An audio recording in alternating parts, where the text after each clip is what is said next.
Hey y'all, welcome back to my channel where we discuss all things self-love, self-care, and just living our best life.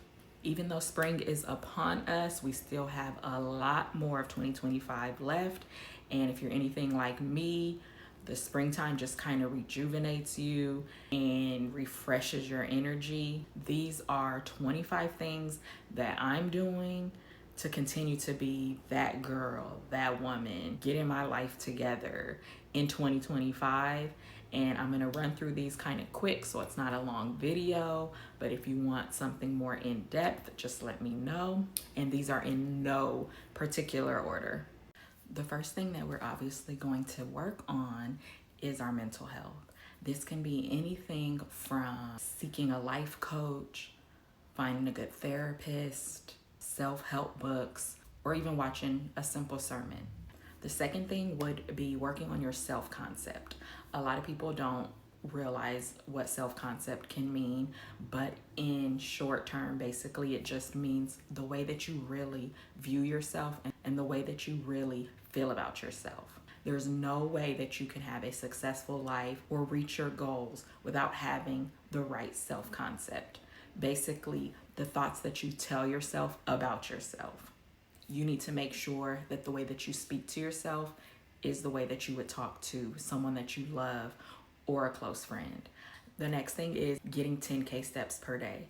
I know we hear this over and over and over again, but if you really think about it, you're consistently hitting 10K steps per day, you will see a change in your body. Drinking our water and minding our business, but mainly drinking our water. Aim for at least half a gallon. Sometimes a gallon can be overwhelming, at least for me. So as long as I aim for half a gallon, and I know that I've had enough water for the day, more whole foods and protein.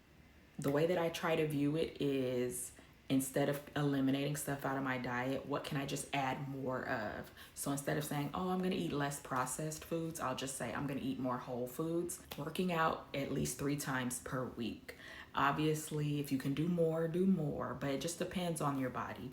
I try not to put too much stress on my body because like HIIT workouts and stuff like that don't work for me, but as long as I aim for at least 3 times per week, I usually go over that.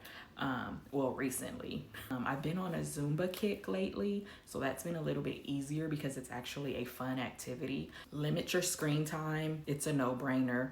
We're too much on our phones. It has really ruined our attention spans, so I tried to limit my screen time when I started to notice that I couldn't even watch a show or a movie without picking up my phone, or if someone wasn't getting right to the point in their video, I would just scroll. Daily to-do list, it could be something even as small as go to the grocery store. Just checking those off just makes you feel so accomplished, and it also helps you remember the stuff that you need to do. I have a to-do list that I got off, I think, Amazon, and it has like your top 3 priorities for the day.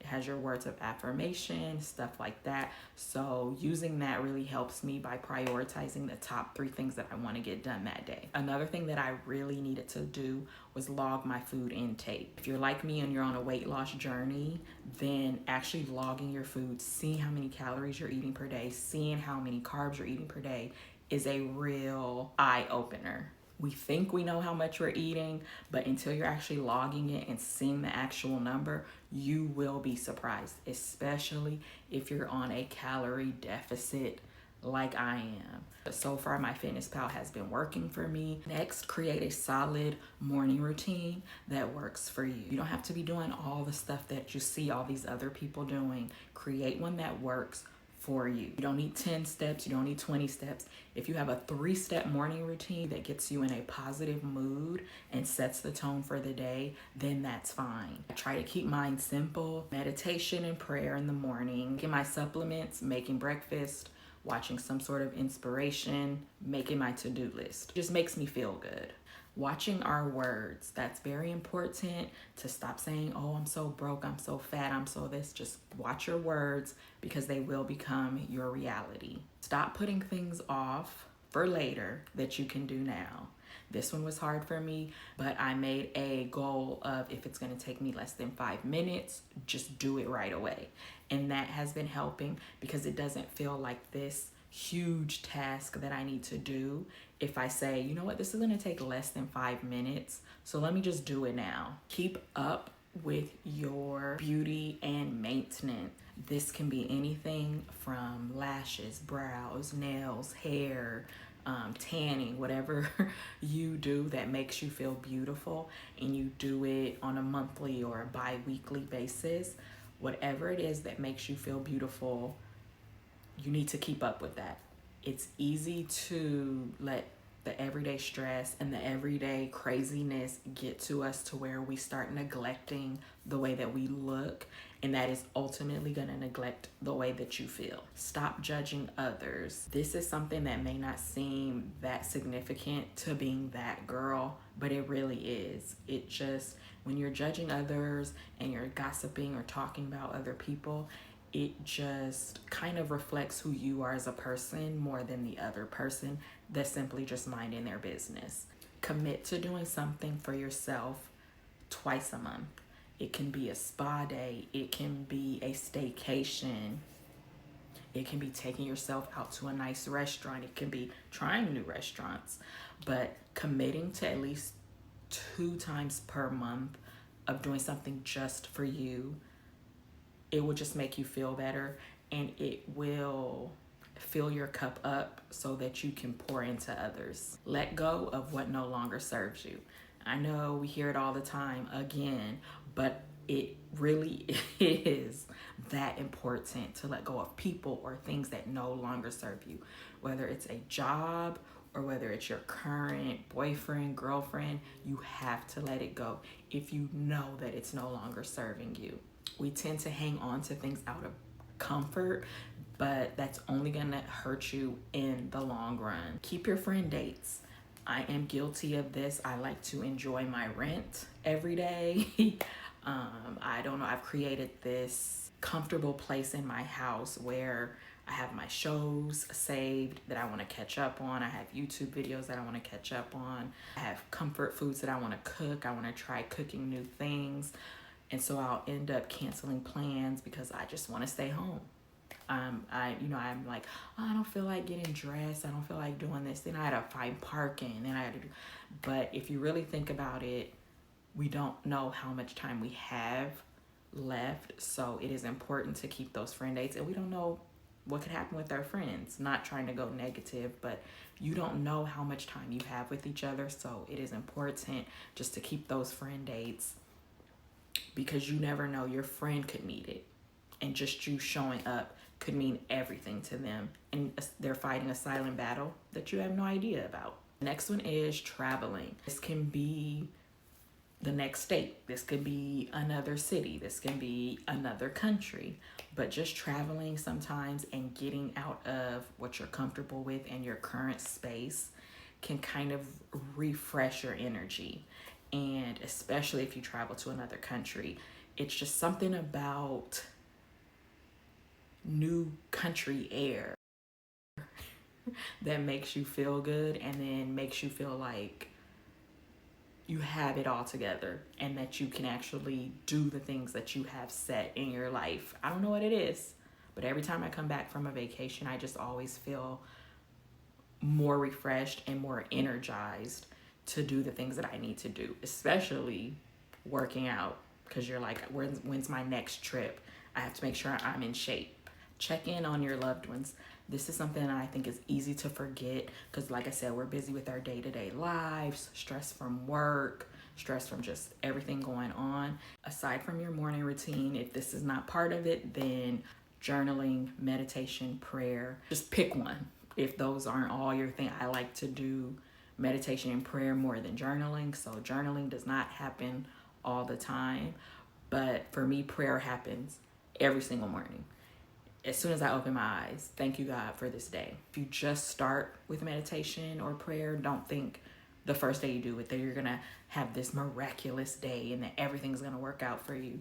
You have to be consistent with it, and you will just see the changes within maybe 3 to 4 days of you doing it consistently. You'll see the changes of your mood and setting that tone for the day. Try to do a selfless act daily. It could be something as small as holding the door open for somebody. Wait at least 5 seconds before responding if you're in a difficult situation or if you get confronted with something. This typically goes into emotional intelligence. It kind of allows the emotion to subside, allows you to make more of a rational response as opposed to responding in anger right away. When I'm talking to people, I can tell who's actually listening or who's just listening to respond.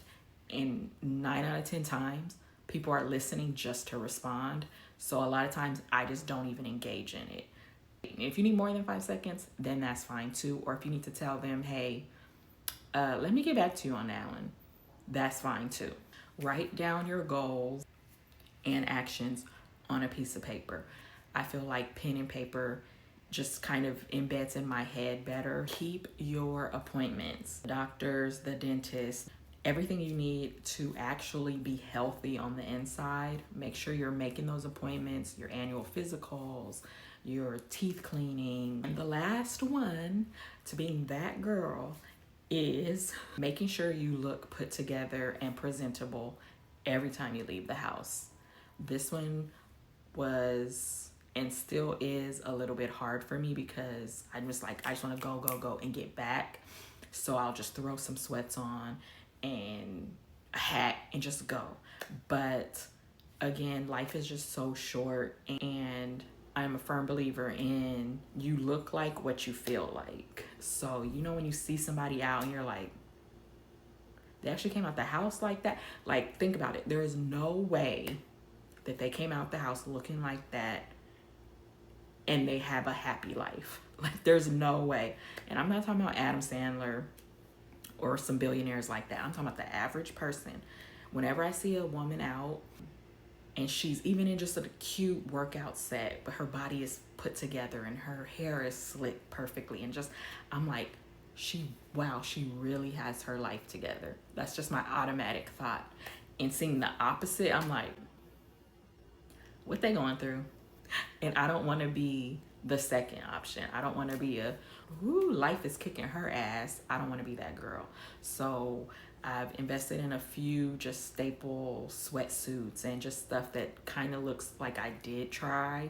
You don't have to go over the top if you don't want to, especially starting out, but just looking like you care more than you don't care. Those are the 25 things that we're doing in 2025 to be that girl. I hope you like this list. I try not to make it too long, but if you want me to go in depth on any of them, just let me know in the comments. Make sure that you like this video and subscribe to my channel for more things on self-love, self-care, and just living our best life.